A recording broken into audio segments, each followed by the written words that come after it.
بسم اللہ الرحمن الرحیم۔ بنی اسرائیل میں ایک عورت تھی جو بہت ہی بد کردار تھی۔ اللہ نے اسے حسن و جمال خوب دیا تھا اور وہ بدکار بھی انتہا درجے کی تھی۔ پوری بستی کے ساتھ اس کے ناجائز تعلقات تھے۔ وہ اتنی مالدار ہو گئی کہ اپنے لیے ایک بہت بڑا محل بنوایا اور تخت بھی بنوایا جس پر وہ روزانہ بن سور کر بیٹھتی تھی، اور اس کے ساتھ غلط تعلق رکھنے والے پورے شہر کے امراء آتے تھے۔ اس عورت کی زندگی ایسی ہی گزر رہی تھی کہ ایک مرتبہ کیا ہوا کہ وہ اپنے گھر کا دروازہ کھول کر تخت پر بیٹھی تھی کہ قریب کسی اور بستی کا نوجوان جو کہ بہت ہی نیک اور عبادت گزار تھا، وہ ادھر سے گزرا، اور گزرتے ہوئے جو اچانک اس کی نظر اٹھی اور اس عورت پر جا پڑی، اور اس عورت کی ایسی تصویر اس کے دل میں چبھی کہ وہ آگے تو چلا گیا مگر اس کا دھیان ادھر ہی بھٹک گیا۔ وہ پھر جہاں بھی بیٹھتا مراقبہ میں، تسبیحات میں، ذکر میں، تلاوت میں، جب بھی بیٹھتا اس کا دل ہی نہیں لگتا تھا۔ اس نوجوان نے روزے بھی رکھے لیکن اس لڑکی کا خیال دل سے نہ نکال سکا۔ اس نے اپنے آپ کو بہت تکلیف پہنچائی، کئی دن اپنے آپ کو بھوکا پیاسا بھی رکھا مگر اس کے دل سے اس عورت کا خیال نہ نکل سکا۔ حتیٰ کہ ایک دن اس نے سوچا جب اس خیال سے میری جان ہی نہیں چھوٹتی تو کیوں نہ میں اس کے پاس چلا جاؤں۔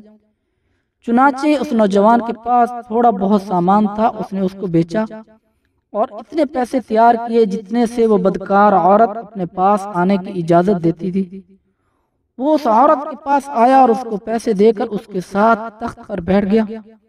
بات چیت کرنے لگا۔ اچانک بات چیت کرنے کے دوران اس کے دل میں یہ خیال آیا کہ میں نے نیکوکاری کے اتنے سال گزارے ہیں، آج میرے اللہ مجھے اس غیر محرم عورت کے ساتھ بیٹھے ہوئے دیکھ رہے ہیں۔ بس یہ خیال دل میں آیا تو اللہ کا ڈر دل پر غالب آ گیا اور نوجوان نے کانپنا شروع کر دیا۔ عورت نے اس سے پوچھا کیوں کانپ رہے ہو، تمہارا چہرہ کیوں پیلا ہو گیا ہے؟ اس نوجوان نے کہا میری طبیعت ٹھیک نہیں ہے۔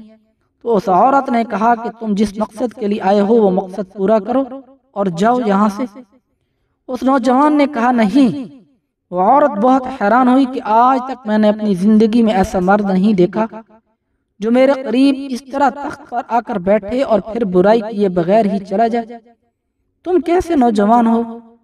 مگر اس نوجوان نے کہا یہ جو میں پیسے آپ کے لیے لایا تھا یہ تم رکھ لو اور مجھے جانے دو۔ اس عورت نے کہا تم کون ہو اور کیا ہو؟ اس نوجوان نے بتایا کہ میرا نام فلاں ہے اور فلاں بستی کا رہنے والا ہوں، اور میرے دل میں یہ خیال آ رہا ہے کہ میں نے اتنی عمر مصلی پر بیٹھ کر گزار دی ہے، آج میرے اللہ مجھے تیرے ساتھ بیٹھے ہوئے بھی دیکھ رہے ہیں۔ بس اس کے بعد اس نوجوان کی آنکھوں میں آنسو آ گئے اور وہ وہاں سے چل پڑا۔ اس نوجوان کے جانے کے بعد جو تھوڑی دیر صحبت کے ساتھ بیٹھنے کی اس عورت کو ملی تھی، اس کی برکت سے اس عورت کے دل میں خیال آیا کہ یہ کنوارا نوجوان اتنا اللہ سے ڈرتا ہے جبکہ اس نے گناہ بھی نہیں کیا، اور میں تو سارا دن اور ساری رات گناہ کرتی رہتی ہوں، میں تو خدا سے ڈرتی بھی نہیں۔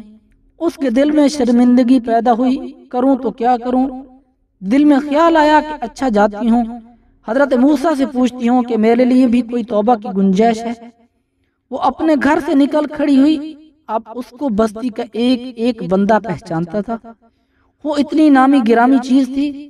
وہ چلی اور جا کر حضرت موسیٰ کو دیکھا تو وہ اس وقت بنی اسرائیل کے لوگوں کو نصیحت فرما رہے تھے۔ اس نے کسی آدمی کے ذریعے پیغام بھیجا کہ حضرت موسیٰ سے جا کر کہو میں ان سے ملنا چاہتی ہوں۔ اس خدا کے بندے نے سیدھا جا کر سب کے سامنے کہہ دیا کہ حضرت آپ سے فلاں عورت ملنے آئی ہے۔ جب حضرت موسیٰ نے نام سنا تو بہت جلال آیا کہ لوگ کیا سوچتے ہوں گے کہ ایسی عورت ان سے کیوں ملنے آئی ہے، ان کا کیا تعلق ہے اس سے۔ حضرت موسیٰ نے غصہ میں کہہ دیا کہ چلی جا یہاں سے، میں نہیں اس سے مل سکتا۔ اس بے وقوف نے آ کر کہا میں نے بات کہی تو وہ بہت خفا ہو گئے ہیں اور تم سے نہیں ملنا چاہتے۔ وہ عورت ڈر گئی۔ اس نے کہا میری بدکاریاں ایسی ہیں کہ اللہ تو مجھ سے پہلے ہی ناراض ہے، تو اللہ کے نبی بھی مجھ سے بات کرنا نہیں چاہتے، میرے لیے تو اب دنیا میں کوئی ٹھکانہ نہیں۔ بڑے اداس اور بوجھل قدموں کے ساتھ وہ وہاں سے چل پڑی اور واپس آ گئی، اور اسے سمجھ نہیں آ رہی تھی کہ وہ کرے تو کیا کرے۔ اب وہ حیران تھی کہ اللہ کے نبی نے بھی مجھ سے بات کرنا گوارا نہیں کیا، میں اتنی گری ہوئی چیز تو ہوں، وہ بات کرنا بھی نہیں چاہتے۔ چنانچہ وہ گھر آئی اور گھر کی کنڈی لگائی۔ اس نے اپنے کسی بڑے سے سنا ہوا تھا کہ بندہ جب اپنے رب کو منانا چاہے تو اس کو چاہیے کہ وہ اس کے سامنے سجدہ کرے۔ چنانچہ اس کو کوئی اور طریقہ سمجھ نہیں آ رہا تھا۔ گھر کی کنڈی لگا کر ایک جگہ اس نے مصلی بچھایا اور اللہ کے سامنے سجدہ کیا۔ اسے پوری دنیا میں کوئی اور نجات کا راستہ نظر نہیں آ رہا تھا۔ پھر اللہ کی شان دیکھیے، اس نے ساری رات عبادت میں گزاری۔ اگلے دن اس کے دل میں خیال آیا کہ میں عورت ذات ہوں، اکیلی اس مکان میں یہاں نہیں رہ سکتی، ایک میری خادمہ ہے، تو میں اگر نیت بھی کر لوں تو جتنے لوگوں نے میرے ساتھ بدکاریاں کی ہیں وہ مجھے یہاں نہیں رہنے دیں گے، تو بہتر یہ ہے کہ میں اس جگہ کو چھوڑ کر چلی جاؤں۔ اس عورت نے فیصلہ کر لیا کہ میں یہاں سے چلی جاتی ہوں۔ اس نے اپنے آپ کو ایک سادہ کپڑے میں لپیٹا تاکہ کوئی کپڑوں اور حسن و جمال کو نہ دیکھ سکے کہ یہ کون جا رہی ہے۔ پھر اس نے سوچا عورت ذات ہوں، کہاں جاؤں گی؟ دل میں خیال آیا کہ وہ جو نوجوان آیا تھا جس کے دل یہاں اللہ پاک کا اتنا خوف تھا کہ وہ اللہ کے ڈر سے کانپ رہا تھا، کیوں نہ میں اس نیک بندے کے پاس چلی جاؤں، اس کی خادمہ بن کر رہ جاؤں، ممکن ہے کہ وہ مجھے نکاح میں ہی قبول کر لے، اور اس بستی کی طرف چل پڑی۔ چنانچہ ڈھونڈتی ہوئی اس بستی میں اس کے گھر پہنچی اور گھر والوں سے کہا کہ میں فلاں بندے سے ملنے کے لیے آئی ہوں۔